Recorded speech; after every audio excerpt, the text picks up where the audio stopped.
माणसानं ठरवायचं राहतं विष प्यायचं का अमृत प्यायचं. 2 जण घोर जंगलात चालले होते आणि म्हण देवा आम्हाला पाण्याची व्यवस्था कर. मग देवानं एक सोन्याच्या हांड्यामध्ये विष ठेवलं आणि एक लोखंडाच्या हांड्यामध्ये पाणी ठेवलं. सोन्याचा हा जो हांडा होता त्याच्यात विष होतं आणि लोखंडाच्या हांड्यात पाणी होतं.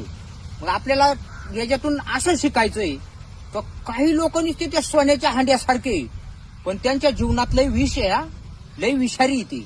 मग बरं ना, गरीब हा गरिबी म्हणजे लोखंडाचा हांडा, श्रीमंती म्हणजे सोन्याचा हांडा. पण काही काही नुसते सोन्याच्या हांड्यासारखे श्रीमंत आहे. मग काही काही वंड्यापुरींनी सोन्याचे हांडे पाहून श्रीमंत नवरे केले, ते बेवडे निघले. त्यांनी 4-4 गर्लफ्रेंड ठेवल्या.